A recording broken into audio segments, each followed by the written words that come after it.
তাদেরকে ট্যাগ দেওয়া হয় এবং অশোভন আচরণ করা হয়। মানুষের জন্য একটা গজলের মতো পুরো মানুষের জন্য একটা গজল।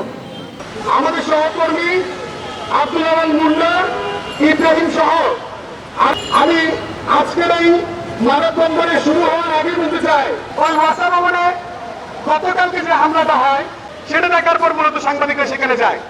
যাওয়ার পর তাদের বক্তব্য পেশ করা, কিন্তু তারা সেটা শ্রমিক দলের যে নেতা রয়েছেন মানিক, সে মানিক কিন্তু আমি সহ সবার সাথে অশুভজনক আচরণ করে এবং অকথ্য ভাষায় আমাদেরকে গালাগালি করে।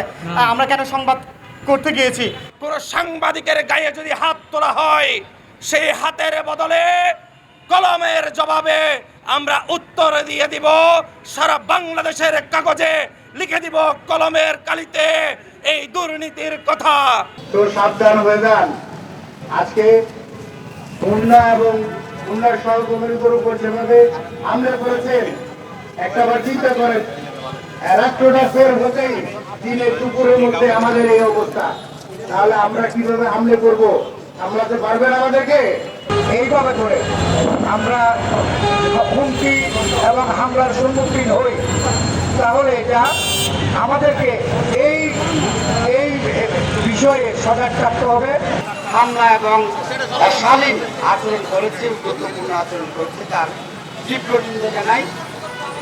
এই উদ্যোগপূর্ণ আচরণ এখনই যদি না থামে, তাহলে সাংবাদিক গণমাধ্যম কর্মীদের জন্য হুমকি হয়ে দাঁড়াবে অচিরেই।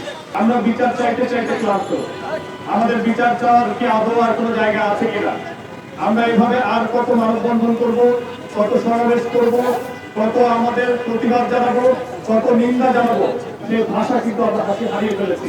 কোন সহকর্মীর গায়ে যদি টোকা লাগে, কোন সহকর্মীর যদি কোনো মিথ্যা মামলা হামলা করা হয়, এভাবেই আপনারা একতাবদ্ধ হয়ে ঐক্যবদ্ধ হয়ে আপনারা এইভাবে মানববন্ধন করবেন এবং আপনারা প্রতিবাদ করবেন।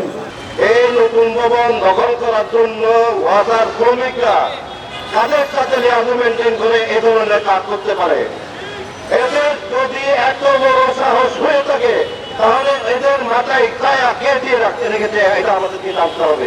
মানে যে দখলদাররা আছে তারাই কিন্তু এটা বাস্তবায়ন করার জন্য নতুন করে এই সাংবাদিকদের গায়ে হাত তুলছে। বারবার তারা সাংবাদিকদের গায়ে হাত তুলে, পুরানরা যায়, নতুনরা সিস্টেম বলে দিয়ে যায় কিভাবে আপনারা সাংবাদিকদেরকে দমন করবেন।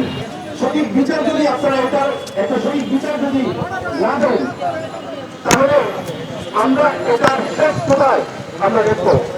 ওই ভাষা ভবনে গতকালকে যে হামলাটা হয়, সেখানে যারা ছিল তারা একটি ভবন এখনো মাত্র সর্বোচ্চ নির্মিত হয়েছে। ওই ভবনে তারা গিয়ে তাদের মতো একটা অভিস্থাপন করেছে, তাদের সাথে অপরপক্ষের কথা বাড়াবাড়ি হচ্ছে এবং গণমাধ্যমে নিউজ হয়েছে। সেটা দেখার পর মূলত সাংবাদিকরা সেখানে যায়। যাওয়ার পর তাদের উচিত ছিল সাংবাদিককে সহযোগিতা করা, তথ্য দেওয়া, কি হয়েছে না হয়েছে, তাদের বক্তব্য পেশ করা, কিন্তু তারা সেটা পায়নি, বরঞ্চ গণমাধ্যমের উপর হামলা করে বসে।